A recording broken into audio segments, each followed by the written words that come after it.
on today's wrestling news, Tony Khan's still really mad at Jack Perry for CM Punk's AEW firing. Is an AEW star headed to WWE? This NXT star is viewed as a future WWE champ. And long-time TNA stars leaving the company. I'm Adam Wilborn. And I'm Phil Chambers. And this is the news. So let's talk real glares grabbing your river. We haven't talked about this. Well, for a while, I suppose. While, yeah. We talked about it a lot at the time, though. But it's reared its ugly head yet again. Obviously, Jack Perry involved in CM Punk's firing, which, you know, was coming with altercations with the Young Bucks and the Elite, etc., backstage, and then all that. And then, of course, All In was slightly overshadowed by a big backstage fight with Jack Perry following that match. With Hook, with the real glass, Crimea River, and and Punk and him gets into it literally seconds before Punk goes out to fight Samoa Joe in a good 3.5-star match. Good.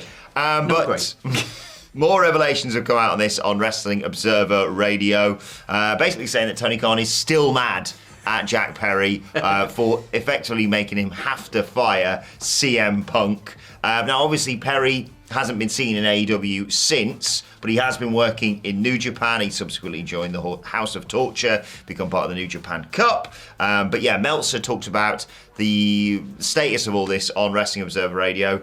Regarding Jack Perry, he said he has absolutely not been fired, but they are not using him. Essentially, Tony's really mad at him because he cost him CM Punk. He's getting the blame. He probably should have been suspended for a month or two. Where are we at? 7 months now? 7 months. It's ridiculous, said Meltzer. The punishment doesn't fit the crime at this point. It's like it's his fault because the other guy lost his mind. What do you make of all this, Phil? It's one of those things where obviously all the reports coming about it are slightly biased. Yes. Because they're one person trying to get out one side of the story. So the truth is likely somewhere in the middle. And I doubt we'll ever actually find out what the full truth of that situation was. Or what really happened backstage. And obviously that wasn't the only thing. There was other things that tie into it, because like they wouldn't have just fired him for that one thing. Or they had to create a whole new show for him. Exactly, yeah. They've gone a long way to accommodate Punk. So yeah, the truth likely somewhere in the middle and is a grey area, and we'll probably never actually find out. But yeah, 7 months is a really long time to effectively exile someone. Especially because Punk's not there anymore. It's not like he can get into it. Exactly, yeah. And it's not like he's stopping Jack working elsewhere. Obviously he's done the stuff in New Japan. Like if he was stopping him working and getting a paycheck elsewhere, that would be a different thing. So it's not like he's blackballed him from the industry or anything like that. You sense it sort of works in AEW's favour, this, because, Khan may well be still pissed off with him, and it's understandable at the end of the day. CM Punk is an absolute megastar, and it's doubly bad because obviously he's gone to the rival promotion in WWE, and gone stratospheric, although of course he is injured, so he's going to be missing WrestleMania, but he's going to be factored in, he's going to be on Raw next week, he's going to be... Well, he's been hinting at being at, what's the first 4 letters of Philadelphia, Phil? Yeah, it's me. And that never would have happened if it wasn't for this Jack Perry incident. And or for the CM Punk's AEW run. Yeah. That has all been a catalyst from this. But in terms of a temporary measure, like you say, exiling him from AEW is a bit extreme, but he can go and work New Japan, and they can bring him back in as part of Forbidden Door. There's been speculation, suggestion online that maybe he'd actually fit really well with the Cali clique now, bring him in to side with the Young Bucks arseholes that they are now on television, and you can put him in some kind of first glass match or something. First person to get thrown through glass. First person to cry me a river loses. But yes, this is one of those stories you sense is going to run and run until Jack Perry's back being a regular on AEW television, which he will be in the end. Yeah, he will do eventually. It's going to be interesting to see how long exactly Tony Khan holds this grudge for. I'm going to give it till a month before Forbidden Door, basically. Yeah, quite possibly. We're going to get an invasion, because they always go well. Yeah, always. Sometimes they go well, but... We'll have to wait and see, but let us know in the comments down below. Should Jack Perry be out for 7 months? Or should he be bringing him back? And if he's, stuck with something to do, you know what he could do? He could join CM Punk and Kazuchika Okada and numerous others that are going to be attending our live show in Philadelphia. I will say card subject to change. It goes down on day 2 of WrestleMania Underground Arts in Philadelphia. And if you want to join us for that, whatculture.com/tickets. Tickets will not be available on the day, so get yours now. And I should say, I saw someone in the comments yesterday asking this question, which I've seen mentioned. I wanted to answer. Hi to Devin Melenson 6649, who said, if I get general admission, would I have the chance to meet you guys or not? Just wondering. So, we obviously sold VIP tickets for that exact reason. If you want to come and have a meet and greet with us before the show, they've all sold out, and they will obviously get priority. But, you know, we're going to be there. We're going to be hanging out. You will probably get the chance to meet us and get photos with us either before the show or, you know, we're milling around afterwards, and we'll be all heading across to WrestleMania, of course, so don't worry about that either. But, yeah, VIP will get priority, of course. But, yeah, we all love meeting you guys except Simon Miller, who just hates the fans. Hates them. Absolutely. With a passion. But, no, we specifically did the VIP meet and greet thing because there was quite a lot of people and we didn't think we'd be able to get through everyone, so we wanted to make sure that people who really wanted to could have a priority. So this will be emailed out to people who have VIP tickets soon, but roughly the times are going to be 10:30 till 11:30 in the morning. We'll have a VIP meet and greet that's only for VIPs, and then the general admission will come in as well. But during that time, we're still going to be wandering around. We're still going to buy us pints. That's absolutely fine. If you want to buy us pints, they've got great pints on. We're going to have a little bit of merch for sale, very limited, so get it quickly. We're shoving it in our bags. Yeah, and then there's going to be about half an hour after the show as well where we're mulling about before we actually get kicked out the door. So there will be time. So if you want to come say hi, it's just we couldn't guarantee it within the ticket price, which is why we wanted to do the VIP thing. So we will be there. If you want to come say hi, just come say hi. Yeah, and we'll be around obviously all WrestleMania weekend. You can get a photo with us, just a mere $5. That's all it'll cost. Bargain. I'm joking. OneCulture.com/tickets though. Exactly. And get them quick because we won't be able to sell them on the day because that'll cause way too many bookings for us. I'm not doing that. So if you want to come, get it beforehand. But I will be on the door, so, you know, bring your ID. Don't bring your ID. Phil, what's the latest with Matt Hardy? We talked a little bit about this yesterday. What is the latest with Matt Hardy? So, Matt Hardy was at Raw. Obviously, Rebby Hardy put up an Instagram picture of them in the skybox. But Fightful Select have a tiny bit more information on this, I would say. Basically saying that they weren't there to do business. They were just there to visit some friends. And some friends had a skybox and invited them. Okay. They live in North Carolina. They're only an hour away from the venue. Apparently, they only spent 90 minutes there, so I guess they're not into Raw that much. Rude. Good show as well. So apparently, it wasn't to do with business, or at least that's what Fightful Select have been told. So we'll have to wait and see. And this isn't without precedent. Other people have gone to other promotions to support their friends or just see their friends, like Bayley and Naomi were at of course. Dynamite for Mercedes Monet's debut.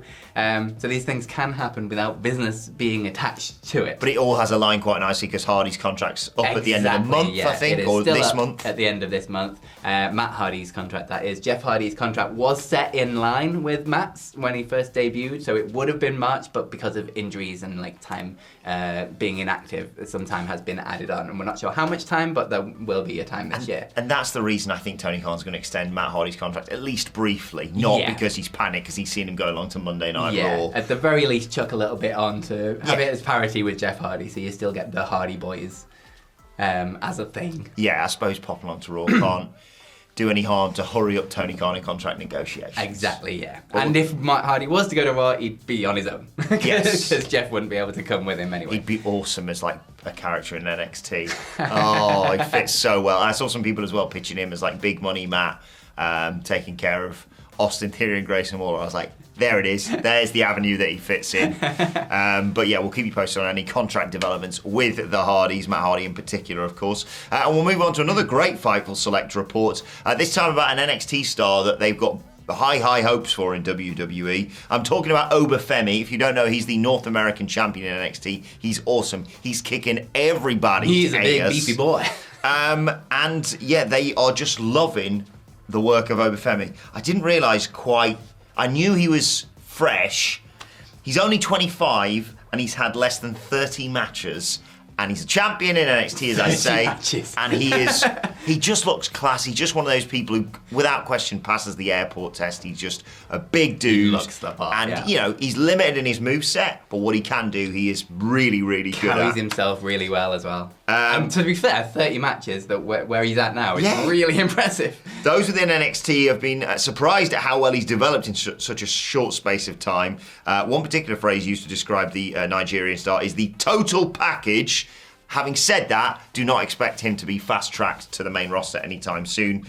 He's got lots of untapped potential, they believe, but they want to season him a little bit more in NXT, which makes a lot of sense before they bring him over to Raw and SmackDown. I mean, yeah, he would be a huge impact whenever he shows up on the main roster, but there are numerous people that I go through NXT and say, I mean, Roxanne Perez, Carmelo Hayes, Trick Williams, are far ahead of Obafemi in terms of I think it's time to get him on the main roster. Yeah, absolutely. And Melo's already done stuff on SmackDown. Yeah, obviously. And I mean, that Trick chance during the Rock's promo on SmackDown.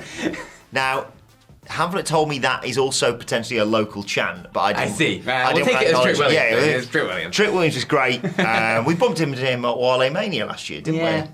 The nice bloke, and he's going to be in a mega star. He's fighting Melo, of course, at Stand and Deliver. Absolutely, but yeah, massive upside to Obafemi. Stands out. He's something a little bit different. Go and watch him. Go and watch a match or two of his, and you'll fall in love with him, just like I did. Absolutely. Just his entrance and the way he carries himself and walks down to the ring. He looks like a star. He feels like a star. And once he gets more than 30 matches, it's genuinely insane that he's only got 30 matches. That is incredible. Once he gets Miller's probably had more matches, hasn't he? Far more matches.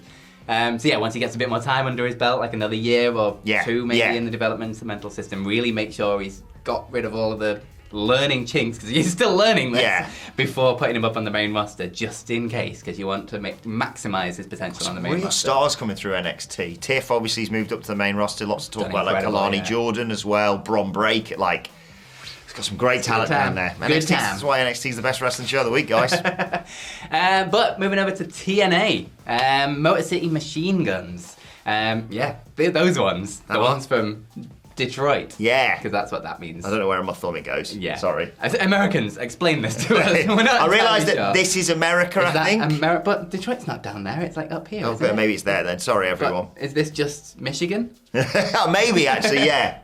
Explain it to us in the comments, American people. We'll have to go over and visit. We will, yeah.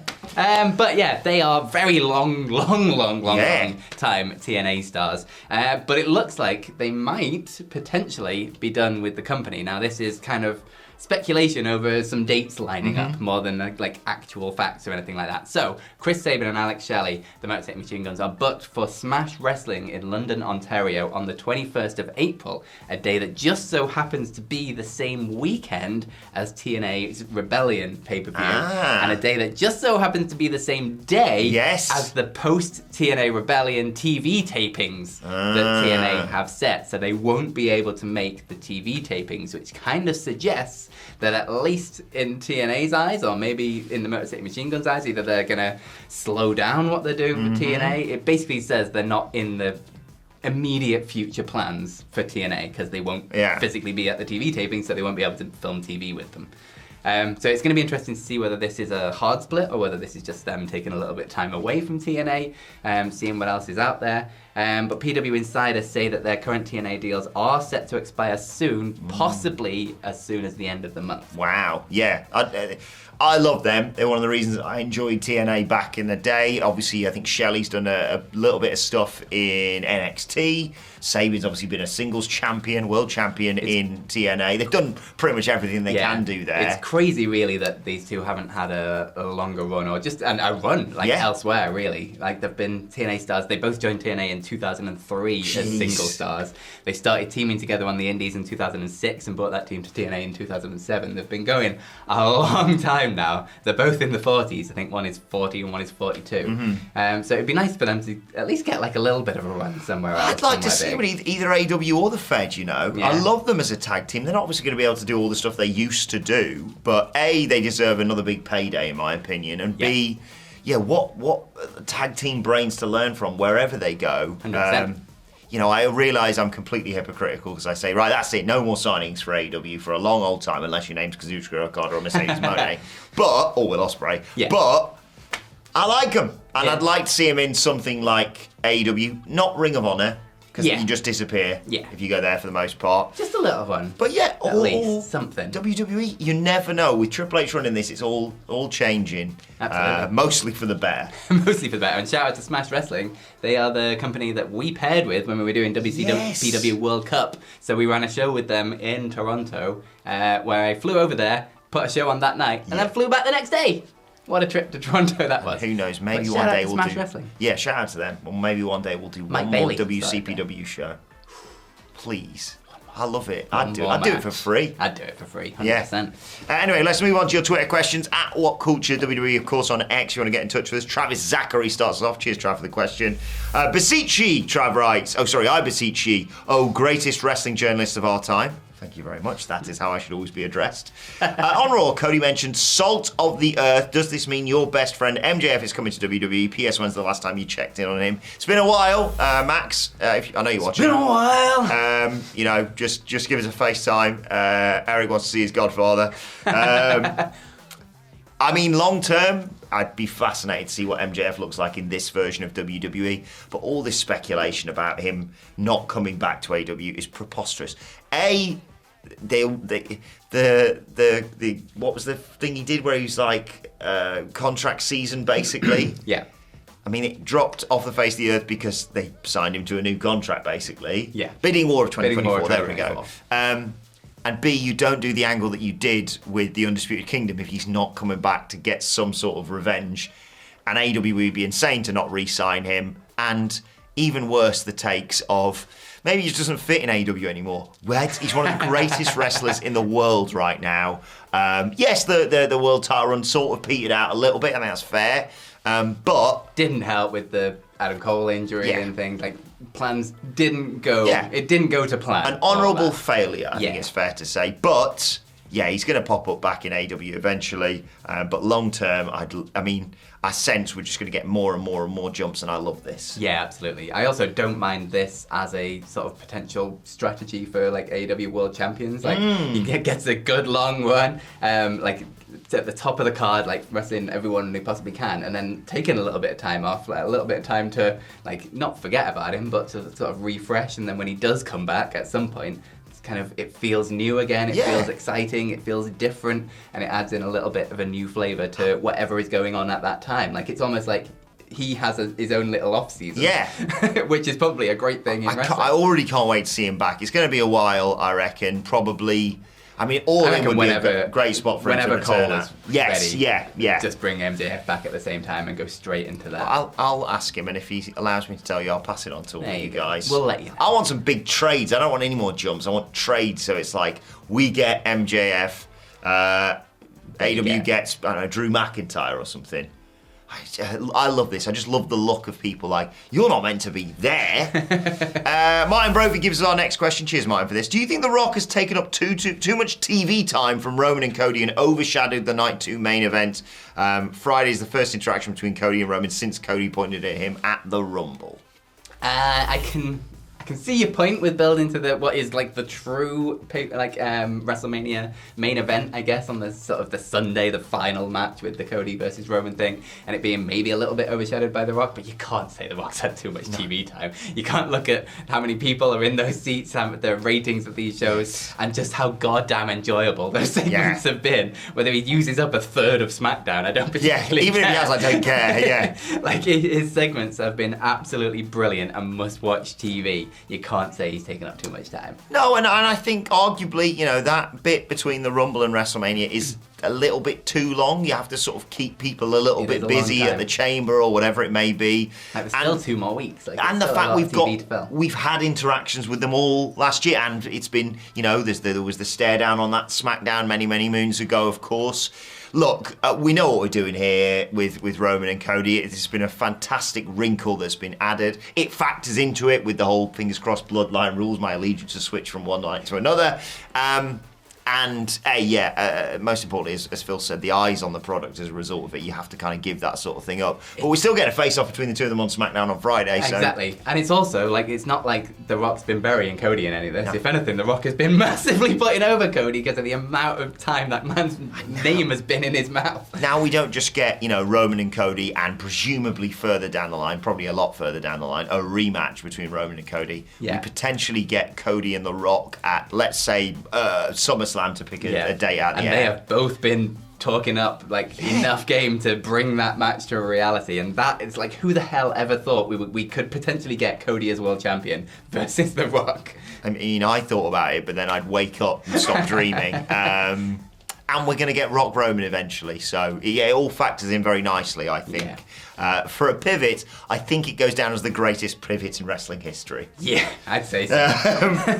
Final question, or pitch, I should say, comes from Matt Brightman. I like this. Matt says, with WWE and TNA both being owned by TKO, what are the odds we get R-Truth accidentally showing up on Impact to cut a promo, only to get stopped by Santino, resulting in the classic "My bad" from Truth? I feel like this is the perfect way to cross over. It's good, that, isn't it? That would be absolutely amazing. We've seen, obviously, a couple of people jump over from TNA to WWE for special one-off things, like Mickey James did it, and Jordan Grace. Yeah. But this would be a very funny way of doing it back the other way, for him to just show up and be like, hey, so glad to be here on Monday Night Raw. It's the most possible it's ever been. Yeah. When someone's still contracted to WWE, for example. I don't see it happening, but I love it as an idea. And I just, I get some people are like, oh, look how far the tag titles have fallen. Last year they were in the main event and it was the world, longest reign and da-da-da-da-da. And now it's going to be probably Awesome Truth maybe winning one, if not both, sets of tag titles. I've seen pictures where like DIY grab one set of belts and Awesome Truth grab the other. But you can't argue with how over R-Truth is right now. The reactions he gets are deafening. Yep. He gets me every week. Like this week when they did the great shot of Sammy storming backstage, and then there's Awesome Truth and DIY and what have you, and Indus Sher walked past, and R-Truth's like, I wouldn't want to be facing them tonight. And Miz is like, we are facing them tonight.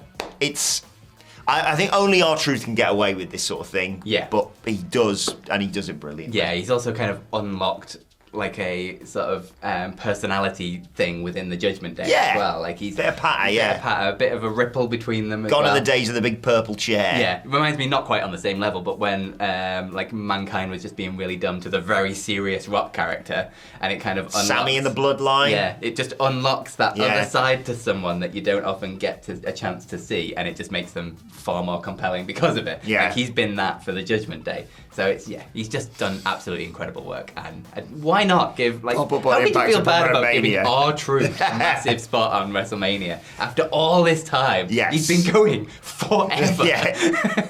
He shouldn't win the world title, just because he's been there that long. Just a nice moment. Yes, exactly. Do you know what else is a nice moment, Phil Chambers? This video right here. Bye.